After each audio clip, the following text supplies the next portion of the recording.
Selamat malam, salam Jupensu. Pertama-tama Jupensu ucapkan terima kasih atas perhatian dan permintaan dari salah satu subscriber Jupensu yang meminta kepada Jupensu agar membuat konten yang membahas tentang Ratu Pantai Selatan. Sekali lagi Jupensu mengucapkan terima kasih atas perhatiannya. Pada kesempatan ini Jupensu akan mengulas tentang keberadaan Ratu Pantai Selatan sebagai pembanding dari konten-konten yang lain dalam topik yang sama. Menurut pandangan dan keyakinan Jupensu, Ratu Pantai Selatan adalah pertama, beliau ada. Walaupun banyak orang yang mengatakan beliau hanyalah sebagai mitos atau legenda, tetapi Jupensu meyakini bahwa beliau ada dan bisa muncul kapan dan di mana saja. Yang kedua, beliau memiliki banyak nama, banyak sebutan. Ada yang menyebut beliau adalah sebagai Kanjeng Ratu, ada yang menyebut Ratu Laut Selatan, ada yang menyebut Ibu Ratu, dan lain-lain sesuai dengan keyakinan mereka yang meyakini beliau. Yang ketiga, beliau adalah sebagai tokoh yang sangat melegenda di tengah-tengah masyarakat kita, terutama masyarakat Jawa, Bali, dan Nusantara.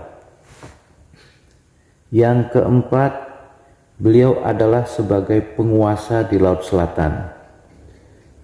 Laut yang terkenal dengan ombaknya yang selalu besar, dengan gelombangnya juga yang selalu besar. Yang kelima, beliau mempunyai istana. Istana beliau berada di tengah-tengah Laut Samudra Hindia, tepatnya di sekitar daerah Pantai Pelabuhan Ratu, Pantai Pengandaran, Pantai Cilacap, dan di selatan Pantai Jogja. Yang keenam, beliau mempunyai kendaraan yang terkenal berupa kereta kencana emas, lengkap dengan aksesoris kebesarannya.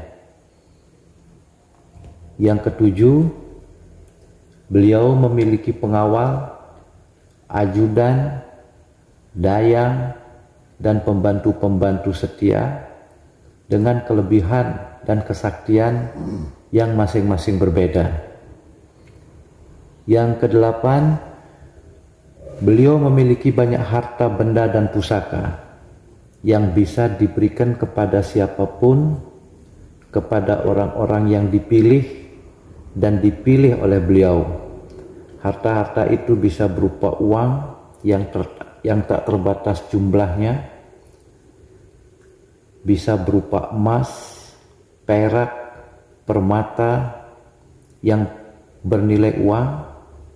Sementara pusaka itu bisa berupa manik-manik, mustika yang memiliki kekuatan-kekuatan gaib yang berguna untuk menyelesaikan persoalan-persoalan yang berkaitan dengan masalah kesehatan, kesaktian, maupun yang lain-lain. Yang kesembilan, beliau memiliki paras yang sangat cantik. Kecantikan beliau tidak ada bandingannya. Beliau sangat anggun, beliau sangat agung, dan sangat berwibawa. Kesepuluh, beliau bisa menemui siapapun, dimanapun, kapanpun, apabila memang beliau berkehendak. Beliau bisa menampakkan wujudnya sebagai seorang ratu dengan pakaian kebesaran, dengan kereta kencananya, atau beliau bisa menampakkan wujudnya sebagai seorang ibu yang penuh kasih sayang dengan pakaian yang sederhana. 11. Ciri-ciri kehadiran beliau biasanya diawali dengan suara-suara gemerincing. Ada suara kaki kuda, kadang-kadang suasananya sangat hening. Ada bau yang khas, bau yang harum, yang sangat khas sekali, berbeda dengan bau-bau yang ada. Memang bau yang sangat khas sekali. Ke-12, beliau bisa memberikan mujizat-mujizat yang tidak pernah terpikirkan. Misalnya, beliau hadir untuk memberikan kesembuhan pada orang-orang yang sakit, yang sakitnya parah, yang sudah divonis bahwa tidak bisa disembuhkan lagi. Melalui mimpi-mimpi, beliau hadir untuk memberikan petunjuk, atau melalui orang-orang yang beliau utus untuk memberikan solusi, baik berupa obat maupun petunjuk-petunjuk untuk kesembuhan orang yang sedang sakit tersebut, yang meyakini beliau. Yang ke-13, beliau bisa menampakkan wujudnya kepada orang-orang yang tertentu yang beliau pilih, baik melalui mimpi maupun bisa dilihat secara langsung dengan nyata, walaupun hanya sesaat, sebatas untuk menyampaikan pesan atau perintah-perintah yang beliau sampaikan kepada orang-orang yang beliau pilih. Yang ke-14, beliau memiliki kuasa. Dengan kekuasaan beliau bisa memberikan apapun kepada siapapun yang beliau pilih, bisa berupa ilmu, bisa berupa petunjuk, bisa berupa benda, bisa berupa pusaka, bisa berupa harta, dan lain-lain. Ke-15, orang-orang yang dipilih beliau biasanya pada awalnya akan mengalami kesulitan hidup, baik secara ekonomi maupun secara sosial. Bahkan tak jarang mereka akan dihabisi sehingga hidupnya betul-betul menderita, hidupnya betul-betul susah, di masyarakat dikucilkan, di masyarakat dicemooh, dan mereka biasanya tidak dipandang sama sekali di masyarakat. Bahkan terkadang mereka dianggap sebagai orang gila, dikatakan sebagai orang yang tidak waras, orang yang stres, orang yang terpengaruh dengan halusinasi dan lain-lain. Hal ini disebabkan karena perilakunya yang berbeda dari orang-orang kebanyakan. Yang ke-16, orang yang dipilih beliau biasanya banyak melakukan perjalanan-perjalanan yang tidak tentu arah dan tujuannya. Terkadang sering dikatakan sebagai orang yang tidak bertanggung jawab, meninggalkan keluarga, dan sebagainya.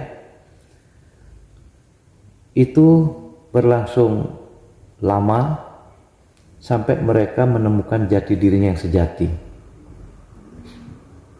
Yang ke-17,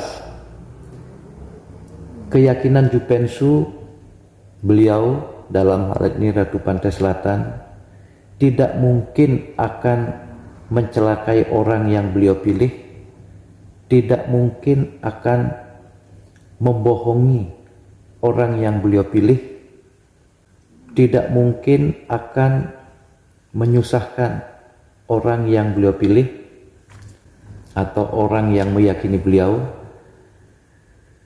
Jupensu meyakini pada saat tertentu beliau akan bukakan semua jalan yang terang, semua jalan yang baik, semua jalan yang indah, sehingga bisa merubah keadaan mereka dari orang yang terpuruk, dari orang yang dicemooh, menjadi orang yang baik, menjadi orang yang berguna di masyarakat, berguna bagi kehidupan, dan dijadikan contoh, dihormati oleh masyarakat di sekitarnya. Demikianlah sekilas mengenai keberadaan Ratu Pantai Selatan menurut Jupensu. Semoga ada manfaatnya. Bila ada kekurangan, Jupensu mohon maaf. Sekali lagi Jupensu mohon maaf. Semoga bermanfaat bagi kita semua. Sekian, terima kasih dan terima kasih. Salam Jupensu. Sampai bertemu di konten yang selanjutnya. Sekali lagi terima kasih.